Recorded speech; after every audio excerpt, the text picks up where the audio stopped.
Hello and a warm welcome to the Next Gen Racing YouTube channel for our weekend preview. We weren't around last week. It wasn't the best quality action last week, but we've got two good quality action weekends coming up with Future Champions weekend this weekend, and then you have Champions Day next week. One of my favourite previews to do every year. Six top quality races to get through next week. We'll definitely be back with you for that one. Jack, it's actually your last day in the UK before you head off to Hong Kong. God knows what time I'm going to have to get up to film our Champions Day preview next week. But you must be looking forward to it. Yeah, I can't wait to get out there. Yeah, I think it's going to be a 3 a.m. job for one of us. Probably have to toss a coin for who that is week in, week out. But no, yeah, really looking forward to getting over there. Shartin on Sunday for the Shartin Trophy, and just looking forward to getting stuck into it all. Yeah, fantastic. And like I say, look, the flat season is coming to an end very slowly, but if you are a flat racing fan, there is plenty still to come in terms of the international action. Like Jack says, the Hong Kong season started. You've got Australia for the Spring Carnival. The Breeders' Cup's only a few weeks away, so plenty of good action still to come. We're going to be focusing on Newmarket primarily today for the Dewhurst meeting, the Cesarewitch meeting there, and we'll also give a few other selections towards the back end of the show. And the 125 at Newmarket is where we start, which is the Emirates Autumn Stakes. It's a mile here for the 2-year-olds, where Ancient Wisdom tops the market at 2-1. Arabic Legend is 5-1. Chief Little Rock is 11-2. Orn is 15-2. Per Contra 10-1. Ambient Friendly 11-1. And Starliner for the Donnacre O'Brien Yard 20-1. Jack, we might actually end up speaking about Rosalian a lot in this preview, as much as he's not actually running this weekend, because there's a lot of form that ties in with him. But Ancient Wisdom was third to this horse. Prior to that, he was unbeaten in 2 runs. He's 2-1 this weekend. He probably would be a lot shorter if the Appleby horses were in finer form, but I think he's just a good thing, isn't he? Yeah, I think you're probably right. Cost $2 million as a yearling. I mean, obviously, by the Barwy, I thought, he was beaten by Rosalian, but I mean, that's one of the hottest pieces of form we've seen this year. Rosalian, of course, has got one a long shot in the Group 1 last week. Al Muzmak won a listed race, then finished second to Ghost Rider in a Group 2. You got Al Yanabi, who went and won very easily in a Group 3 at Newmarket. Dancing Gemini's won twice since, and Somewhere, of course, finished second to Iberian in the Champagne Stakes. So it's just a rock solid piece of form. I think Ancient Wisdom's going to frank that form again. I don't think the ground will be too much of an issue. I know it's good to soft at the moment. I probably won't want too much rain, mind you. But yeah, 2-1, I think he'll go in. Yeah, I completely agree. That form, the Rosalian form, it's just so strong this season. He just looks like an absolute superstar. You can make plenty of excuses for Doncaster with him, but how good was he over in France? He really was electric. And yeah, I just think Ancient Wisdom, he could end up being a really top class horse next season as well, one of the star horses for Charlie Appy next season. So very excited about him, and I actually think 2-1 is a fair enough price in the opener at Newmarket. Now, the big Group 1 on the weekend is the 2 o'clock at Newmarket, which is the Native Trail Dewhurst Stakes. It's another 2-year-old race over 7 furlongs. City of Troy is the 2-1 on favourite. Iberian is 4-1. Alianabi is 9-1. Indian Run 20-1. Array is 22-1. Eben Shaddad is 33-1. Henry Adams 40s, and Hartem is 66-1. Before we came on, I was scrolling through Twitter and heard the Aidan O'Brien interview about City of Troy. Him just saying the ground won't be ideal, but we're going to run no matter what. Now, it's a matter for people watching, Jack, whether they just think he's streets above this no matter the ground and he should just be winning this, or you look at it and go, I'd be slightly worried with this rain. Iberian, the horse that beat Rosalian at Doncaster in really impressive style, I was quite impressed by the display on softer ground. Could he go and beat this favourite? I think he could, I really think he could. I thought he absolutely oozed class at Doncaster last time out. I don't think you can take Rosalian's form literally, because clearly didn't like the ground. But I thought Iberian ran a good race as well at Goodwood in the Vintage, despite the ground. I don't think the conditions were in his favour, but he got through them probably better than I actually thought he was going to that day. And last time out, I thought he was very impressive. Of course, Ali Yanabi, who we were speaking about, was actually fourth to Rosalian at Ascot, was staying on that day as well. So I do think you have to take on City of Troy. I think he's probably way too short. 2-1 on. I mean, about these juveniles, yes, he was very, very impressive. But Hartem hasn't really done too much. I know he won the Vintage. But for me, I think Iberian is definitely the way I'm going to be going. It's probably from a price point of view, but also Hartem's another one, stepping back up to 7 furlongs. I really wouldn't write off at 66 to 1. Beat Iberian by a length, 9 to 4 favourite in the vintage. Clearly didn't like the ground at York. Was only beaten a length by a Ray at Newbury on heavy ground. Clearly doesn't mind the ground. He's 66 to 1. I don't think he has all that much to find. If the rain does come, Hartem at 66 to 1 could be there or thereabouts. Yeah, I don't think he can win this race, Hartem, but I completely agree that he's way overpriced. If you can get what have we got? We've actually got 8 runners at the moment, so you're going to get 3 places. I don't think he's the worst each way, but he's either going to run a massive stormer and be a shock in the race, or he's probably going to flop. But 6 to 1's way too big. I think Iberian. Do you know what this reminds me of? It actually reminds me of last weekend of in Spiral versus Marcus de Savine.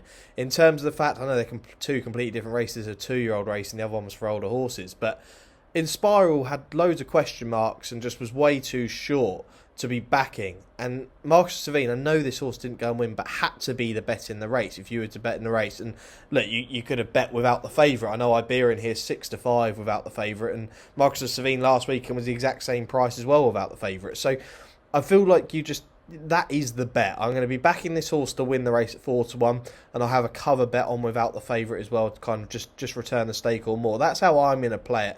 I just think City of Troy, just a few question marks. I think we've got a little bit overexcited about him. I'm not saying he can't be a superstar, not at all. I think he still could be, one of the greats for next season. But this time around, I'm going to take him on. He can prove me completely wrong, and I'm not going to sit there and go, I look like an idiot, because I do think he could be a star. But on that ground, I think Iberian 4 to 1 is a fair enough bet in the Dewhurst Stakes. Let us know down in the comments what you think about the Dewhurst. Will you be taking on City of Troy, or will you be backing him this weekend in your multiples? It would be really interesting to hear how many of you are taking him on. Now a race where this won't be easy. The 240 at Newmarket, the Cesarewitch handicap, over 2 mile 2 furlongs. Pied Piper, well backed all week since Ryan Moore was booked aboard, is 9 to 2 favourite here. Grand Providence and Vino Victrix are 10 to 1. The Shunter, another well backed 25s into 11s during the week, is like I say 11 to 1. Jesse Evans is 14 to 1. Not So Sleepy in Temporize 16 to 1, and 20s and bigger the rest. Now on Saturday morning, I am going to a certain stable for a little visit. Kindly been invited along to Gary Moore's yard, and I've heard there might be some rain on the way at the weekend, and it would only mean that one horse who, you can tell the jump season's coming back because I'm going to say it, but there is a horse that would have a major chance if it got soft, and I think Goshen's going to go mightily close if it does get soft. He's 25 to 1 now. There are no jumps in the way here. He hasn't had his big flat campaign that he had last season, but he's just a horse which you never know what you're going to expect. He's another one where he's either going to go and put an absolute stormer run, or he's going to completely blow out. But if it gets soft, I'm not letting him go off 25 to 1. He won't go off 25 to 1 if it gets soft, no doubt about it. I could see him being more of maybe a 16 to 1, 14 to 1 shot on the day. But I think Reese Clutterbuck's going to get quite a decent tune out of this horse, and 25 to 1 is far too big. I get the Pied Piper angle. I do agree he could just be ridiculously well handicapped in here, and I'm sure he's in for a really decent jump season coming up. And Grand Providence is the other one, which you can't put anyone off this horse. Course and distance winner, 10 to 1 currently, been well supported, but has snuck in here for the boarding yard. Hayley Turner takes the ride, looking for that.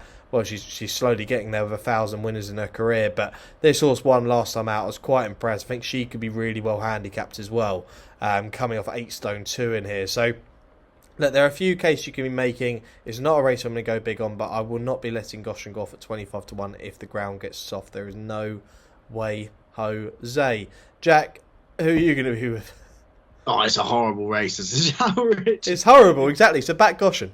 In my opinion, it's goodness me, no.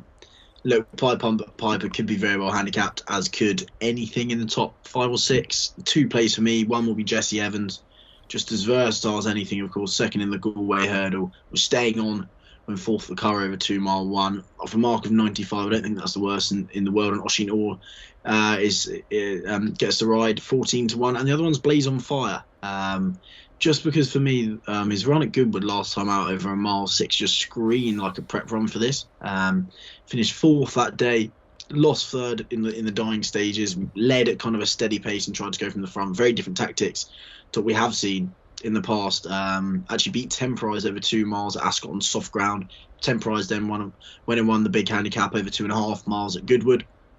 It just looks like he's absolutely crying out for this trip. Dan won over 2 mile 3 and 2 mile 4 over hurdles, and he also won over this trip at Southall very easily. So off a mark of 87 at 25-1, I'll be taking Blaze on Fire and Jesse Evans at 14s. There we go. A few for the Cesarewitch then from both of us there, and like you say, it's a horrible race, Jack. So good luck trying to find the winner of that.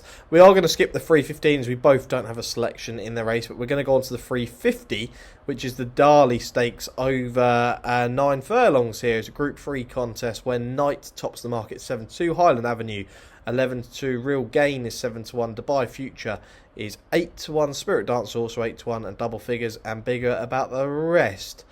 You pointed me the way of a horse in here, Jack, and I focused on the top of the market way too much. And then you mentioned a horse, and I thought, how is that horse that price? Go on, who is it?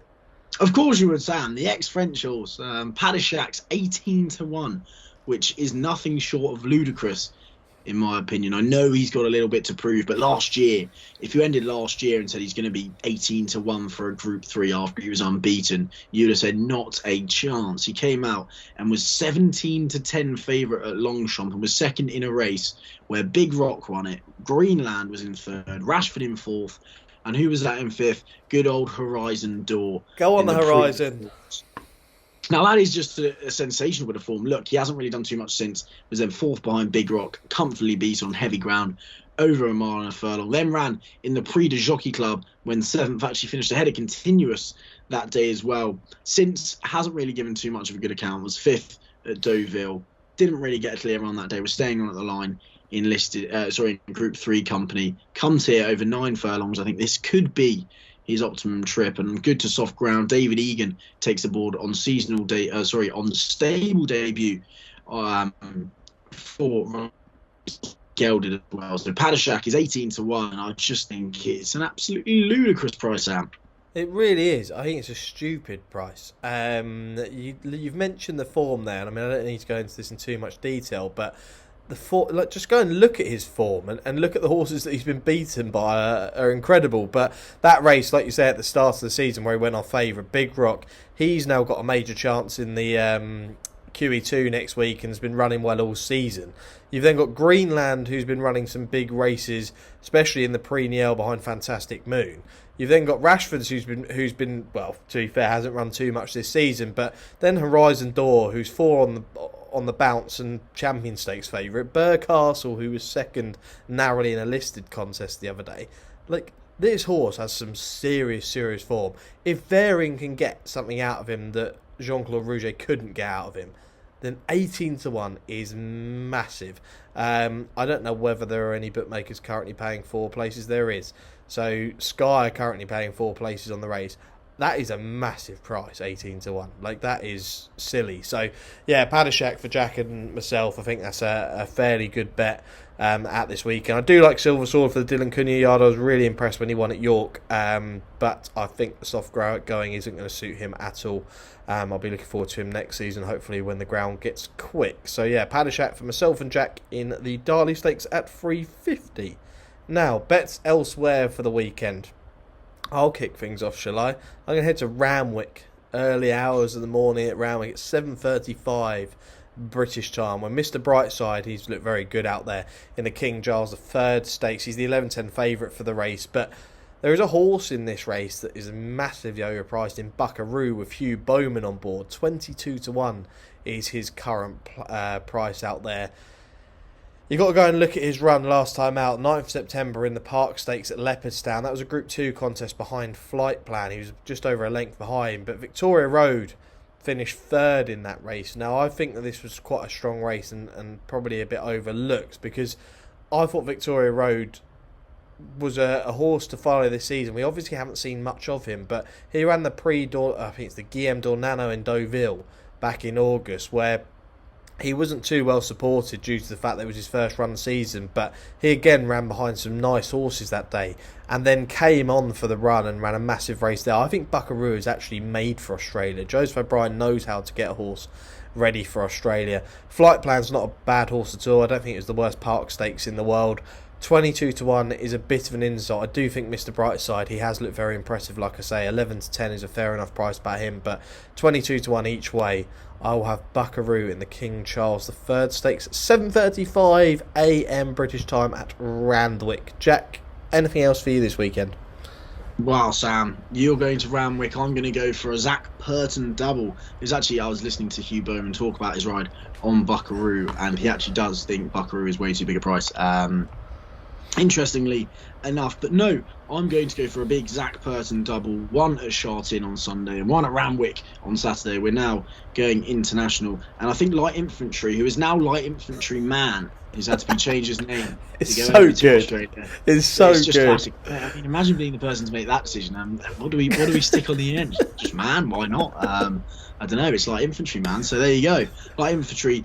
Over a mile, of course, has made the trip over from Haydock. You don't know what's going to happen when they do travel. Was sixth, of course, in the Golden Eagle last year. I think he'll be able to be there or thereabouts. He's 15 to 2. He's a big price that day. And, of course, on Sunday, we have the Shartin Trophy, as I said, the first Group 2 of the season. I think Zach Purton has a big chance on Beauty Eternal. So there'll be the double there. Beauty Eternal, the prices aren't out just yet. So it'll be Beauty Eternal and Light Infantry Man. A Zach Purton double, there we go. Light Infantry Man. It's cracking. There we go. So a few selections over in Australia, so something to wake up to on Saturday morning. There we go. That's it for this weekend's preview. Jack, safe travels, mate. I hope you have a great time out there. I'm sure. Well, I'm going to have Skype calls with you anyway, but we'll obviously catch up while you're out there. And whenever you're back, you better text me and let me know. But yeah, look, I hope you enjoy it, mate. I hope it's a quality time out there. No, thank you very much, Sam. It's been an absolute pleasure to be on next year. I can't wait for it to continue from the other side of the globe. Absolutely, yeah. And like I say, we still haven't discussed plans of how we're going to work this moving forward, but we will discuss them and we'll let everyone know what is going to happen during the national hunt season. You'll end up with Shartin tips every weekend. You really will. And I want to say a massive thank you to our audience as well, Jack, over the last 2 years, because we started this show just, I think, around COVID time. And, you know, we both weren't working in racing at the time. Jack was at university and I was just working in sales. And this platform has helped us get to where we wanted to get to. So you guys watching every week, loving the show, has really helped us out in terms of kind of building a profile and getting ourselves out there. So thank you very much and continue to support the show. Honestly, it's been mega, isn't it, Jack? Yeah, no, I completely echo your thoughts. Don't want to get too soppy, but no. I mean, to each and everyone who watches week in, week out, and those who are just viewing for the first time alike, I mean, it's been absolutely tremendous. I mean, we've been able to do 2 live Cheltenham previews as well, alongside some tremendous guests, have some fantastic days on racecourses, and long may it continue. But yeah, as Sam says, I completely echo what you say. Just a humongous thank you to every single one.